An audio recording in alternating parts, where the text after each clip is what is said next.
그러니까 이렇게 되면 뭐 지금 나오고 있는 얘기가 박정희 전 대통령의 휘호, 박정희 대통령이 쓴 그 글씨로 만든 호국비가 육사에 또 있잖아요. 네. 이건 어떻게 할 것이냐. 좌익 전력이 있는 대통령의 네. 글씨는 또 어떻게 할 것이냐. 그러니까 이게 꼬리에 꼬리를 물잖아요. 그래서 그동안 우리가 뭐 과거에도 박근혜 정권 때도 네. 그렇고 이명박 정권 때 뉴라이트 그 음. 사관 때도 그랬고 계속해서 일본 일제 식민지 시대 얘기부터 네. 우리가 이른바 이제 건국절 논란 여기까지 네. 얘기를 계속 해 왔어요. 네. 와서 헌법에 따라서 하는 게 맞다라고 그렇게 어떻게 보면 공감대가 만들어진 거 아니겠습니까? 물론이죠. 근데 이 헌법 정신을 부정하고 친일 이 과정, 그러니까 이 일제 시대를 어떻게 보면은 좀 부정하면서 네. 건국절이 이 건국절로 우리 그때 우리가 나라가 그때 생겼다라고 해서 친일 시대를 좀 부정하려는 그런 전략이 녹아든 게 아니냐 이런 얘기까지 나오고 있어요. 그런 의문을 충분히 가질 수 있습니다. 예. 우리 박종희 기자님 말씀처럼 저는 대한민국 헌법 정신을 우리 기준으로 삼자는 겁니다. 그 헌법 정신은 3.1운동과 대한민국 임시정부와 네. 그리고 4.19 혁명 이 정신을 계승하였다는 겁니다. 그리고 그 정신에 따라서 대한민국 헌법은 우리 국민들에게 평화적 통일의 사명을 부여하고 있고요. 그 평화적 통일을 이룩하기 위해서는 정의와 인도와 동포애와 민족의 단계를 이루어야 된다. 대한민국 헌법에 그렇게 나와 있습니다. 그러니까 그런 대한민국 헌법 정신에 입각해서 네. 우리가 지난 100여 년에 3.1운동부터 대한민국 임시정부에서부터 지금에 이르기까지 대한민국 100년의 역사에 대해서 우리가 다시 성찰하자는 것이죠. 그래서 제가 말씀드린 거는 아비 규환으로 만들어 버리자는 거 아닙니다. 상처 났던 건 막 다시 네. 핥히고 지금 뭐 박정희 나오고 뭐 나오고 막 완전히 아비 규환이 되는 거 아닙니까? 근데 그 점에 대해서는 저는 이렇게 생각한다는 거예요. 저는 이승만도 대한민국이고 김구도 대한민국이다. 저는 이제 그런 관점으로 보자는 겁니다. 그런데 공과 과가 있는 거죠. 그래서 저는 김구 주석을 매우 존경합니다. 네. 이승만 대통령에 대해서는 비판적입니다. 그러나 이승만 대통령도 공은 있을 겁니다. 그러면 저는 예를 들어서 이승만 대통령이 뭐 공사 과육이다 이렇게 볼 수 있겠고요.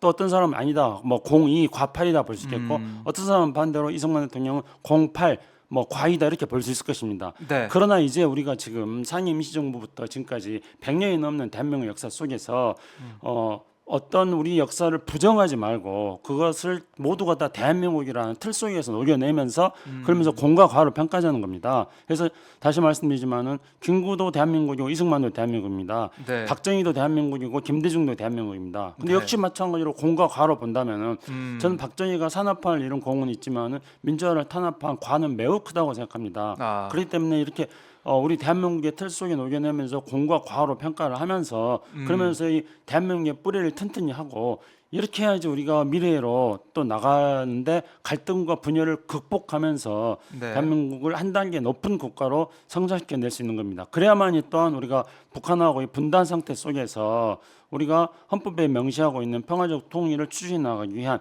대한민국의 기반을 튼튼히 하게 되는 것입니다. 그런데 지금 막 이렇게 해가지고 이게 무슨 난리입니까? 그러게요. 이게 무슨 난리입니까? 그래서 일각에서는 여러 가지 이슈를 한 번에 다 덮기 위해서 네. 이걸 끌고 나왔다 이런 얘기도 있고 아무튼 우리 국민들이 현명하게 판단을 해야 될 것 같은데 국방부에서는 이게 뭐 학계와의 논의 뭐 이런 거 없이 그냥 이전 추진한다 이런 얘기도 지금 보도가 되고 있습니다. 자, 윤석열 대통령이 지금 홍범도 장군 이 상황에 대해서 얘기한 적 없다라고 대통령실은 또 얘기하고 있지만 국방부의 그러니까 생각, 그러니까 지금 계속 보도가 되고 있는 거, 육사의 정체성을 고려할 때 흉상이 있는 게 적절하지 않다. 이런 인식을 윤 대통령이 가지고 있는 게 아니냐 이런 보도는 또 나오고 있어요. 그렇죠. 비공개 국무회의 발언도 보도가 네. 되고 있어서 뭐 국방부 얘기, 육사 얘기, 뭐 생각 다 이제 비슷하게 이어지고 있다는 생각이 드는데 2년 전쟁을 이렇게까지 일으키는 거. 제가 아까 뭐 이슈를 덮기 위한 네. 그런 거라고 생각한다고 말씀을 또 드리긴 했지만은 어떻게 판단하십니까? 왜 지금 이 시점일까요?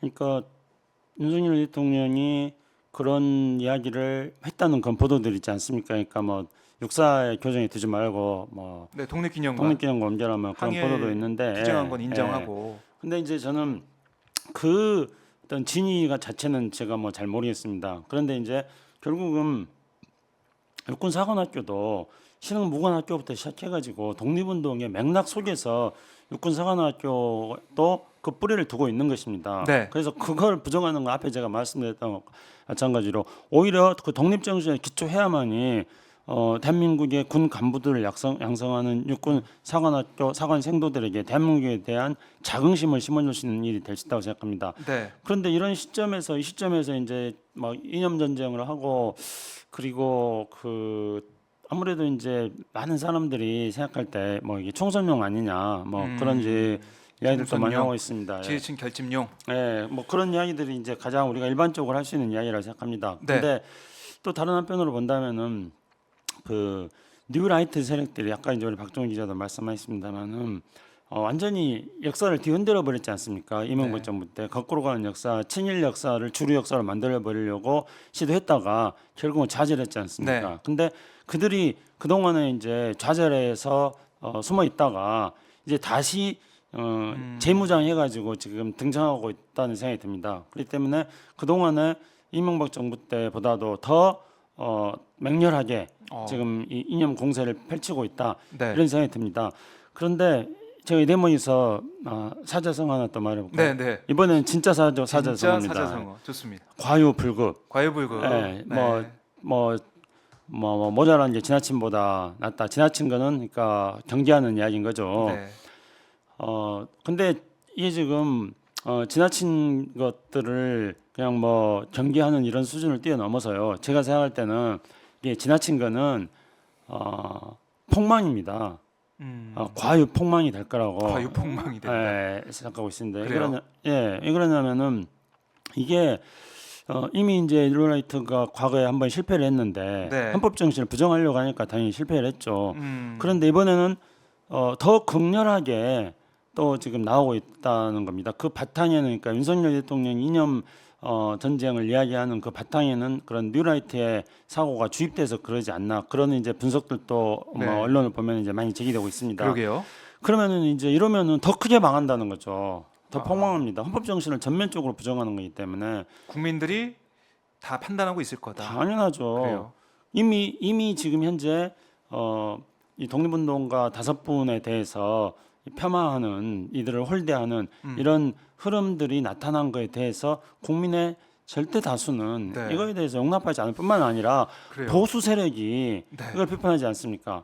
심지어 윤석열 대통령의 그 멘토라고 하는 광복회장, 친구의 아버지 이종찬 광복회장도 이종찬 광복회장의 그 발언을 보면 국방장관에게 보낸 편지, 공개된 편지도 저도 봤습니다만 네. 되게 잘 썼고 저도 깜짝깜짝 놀랄만한 예. 그런 어떤 독특한 시각이 있었습니다. 음. 그러니까 대표적인 게 어떤 거냐면은 가령 이제 그 우리가 백선엽 장군을 지금 이제 이분들 흉상으로 백선엽 장군을 뭐 대체하겠다 이런 이야기들이 있는데 네. 이종찬 광복회장 이야기는 백선엽 장군이 한국 전쟁에서 거둔 공은 인정하겠지만은 그분은 일제시대 때 친일을 했고 먹고 살기 위해서 친일하다가 그러다가 어쩌다가 해방을 맞이해가지고 결국은 이제 한국 그 건국 과정에 이제 참여하게 됐던 그렇게 이제 이야기를 해서 그 공을 부정하지는 않지만은 그분의 출발 자체가 정말로 국가 민족을 위한 출발은 아니었다. 그런데 독립운동을 하셨던 이 5분 역사 교정에는 5분은 처음부터 자기 목숨을 걸고 나라를 지키겠다는 그 일념으로 시작한 건 아니냐. 그래서 그분들의 그 동기에 대해서 높이 평가를 해야 된다. 이런 말씀을 이종찬 광복회장이 하셨는데요. 네. 그 말을 들으니까 저도 나도 전혀 이런 부분은 생각하지 못했었는데 이런 것들을 제대로 평가해 주는 것이 평가해 줘야만이 우리가 독립 정신을 제대로 기를 수 있겠구나 하는 생각이 들었습니다. 그래서 이미 지금 아까 말씀드렸듯이 그 5분들은 다 그 우리나라 건국 과정이 대한민국의 건국 과정에 참여했고 우리나라 보수 정당에 다 참여했고 그런 분들입니다. 대한민국의 보수 세력이에요. 네. 그러니까 우파 민족주의자부터 보수 진영까지 참여하는 분들인데 그분들을 폄훼하니까 황복회장이 반발하고 있고 보수 세력 중에서도 그 민족주의적인 보수 세력들이 당연히 반발할 수밖에 없습니다. 그러니까 이거는 저는 과유 폭망이다. 지나쳐서 과유 폭망. 결국은 망하게 될 거다 그렇게 생각합니다. 네.